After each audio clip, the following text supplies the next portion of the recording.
जय हिंद दोस्तों। कहा जाता है कि फौज के अंदर जाना आपकी मर्जी है, लेकिन फौज से बाहर आना ये फौज की मर्जी है। और यही संघर्ष, यही द्वंद्व सैनिकों के साथ चल रहा है। यानी मैं बात करूंगा प्रीमेचर रिटायरमेंट की। हाँ जी दोस्तों, और सबसे पहले आपको ये वीडियो दिखाना चाहता हूं। जैसा कि प्रीमेचर मांगा एक जेशु ने, उसको मिल गई आरआर की पोस्टिंग। जाना था घर और उसको कश्मीर घाटी का मिला मूवमेंट आर्डर। अब वो क्या करे? उधर बच्चों की परेशानी, ट्विंस बच्चे बड़ी देर में हुए जेसीओ को, उधर वाइफ की प्रॉब्लम है। इन सारी प्रॉब्लम से वो एक सामंजस्य नहीं बिठा पा रहा था। उसने घर जाने का प्लान किया।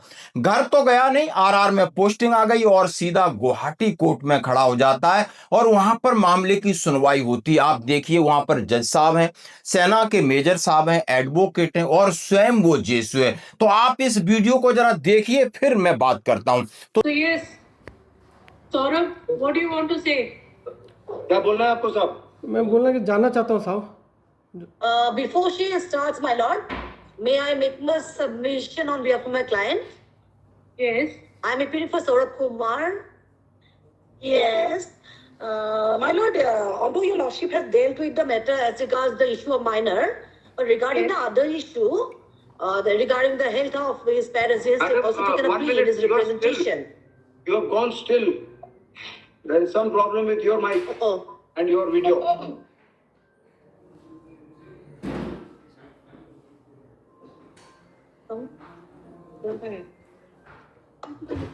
सौरभ कुमार, आप क्या करना चाहते हैं? आपके बच्चों का आपने रिपोर्ट देख लिया है? जी मैडम। तो अब आप चाहते हैं, अभी भी आप वहां से रिजाइन करना चाहते हैं? जी जी मैडम,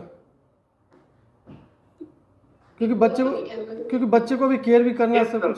तो दोस्तों, आपने ये वीडियो देखा, वहां पर बहस हो रही है, क्या आपने सेना में रहना है या रिजॉइन करना है। वो कह रहे रिजॉइन करना है। क्यों करना है?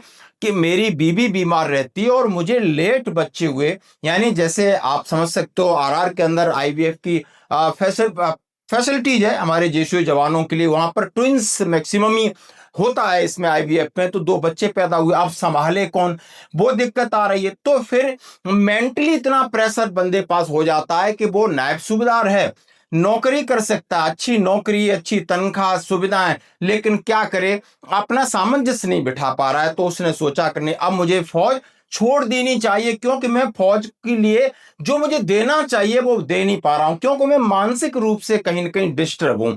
और जैसा कहा जाता है कि आपको शारीरिक और मानसिक रूप दोनों से यदि आप सक्षम है, फिट है, तो सेवा कर सकते हो, नहीं तो बहुत सारी समस्याएं आती हैं। और इसीलिए प्रावधान है कि आप 15 साल सर्विस करके आप फौज से सेवानिवृत्ति यानी प्रीमेचर रिटायरमेंट ले सकते हैं। चाहे आप जवान हैं, चाहे आप नायक हैं, हवलदार हैं, नायब सूबेदार हैं, सूबेदार हैं, ये हमारे लिए एक कंडीशंस है। और 15 साल के बाद हमें 50% पेंशन का हक मिल जाता है, पेंशन बेनिफिट मिल जाते हैं और हमें एक्स सर्विसमैन का दर्जा मिल जाता है, ताकि मैं सिविल में सेट हो जाऊं। अब इनके साथ क्या होता है? सबसे पहले इन्हें आरआर का मूवमेंट आर्डर मिल जाता है, मानो आरआर की पोस्टिंग निकल जाती है।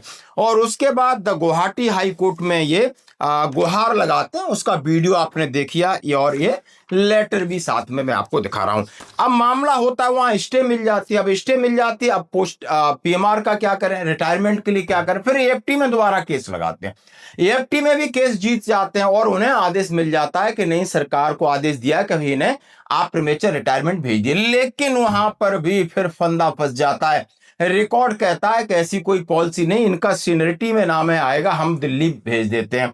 अब उनका मामला फिर दिल्ली जाता है। अभी वो असमंजस में कि इतनी लड़ाई लड़ने के बावजूद भी हम फौज से अभी निकल नहीं पा रहे। और बहुत सारे, ये जो एग्जाम्पल है, बहुत सारे लोगों को शायद वो रास्ता वो सोचने पर आपको बता देगा कि नहीं, यदि आप कोर्ट में जाते हो, कोर्ट भी आदेश देता है, लेकिन फिर भी बात पूरी तरह नहीं बन पाती। हालांकि एक रास्ता तो खुल जाता है।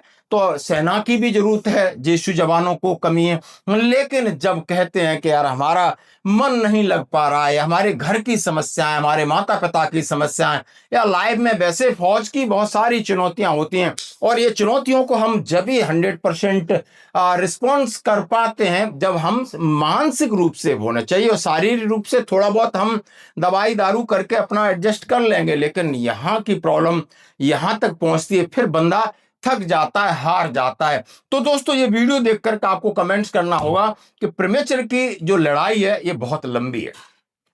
जबकि सोल्जर ये भी जानता है कि मैं प्रीमेच्योर आऊंगा तो उसे वन रैंक वन पेंशन का फायदा नहीं मिलेगा। 5 साल के बाद जो पेंशनरी बेनिफिट्स जो आपके पेंशन आपकी दोबारा रिवाइज होती है वो नहीं मिलेगी। बहुत सारी चीजें हैं उसके साथ, लेकिन क्या करें, मजबूरी है। नहीं, यदि आसान होता तो हम भी 60 साल नौकरी कर सकते थे, 58 साल तक की उम्र तक कर सकते थे, कोई दिक्कत नहीं। लेकिन सेना के अंदर हमेशा चुस्त दुरुस्त बने रहने के लिए मानसिक रूप से बहुत सारी समस्या हैं जो सांसारिक समस्या, उनका क्या किया जाए दोस्तों। तो आपकी क्या राय है इसके ऊपर? धन्यवाद।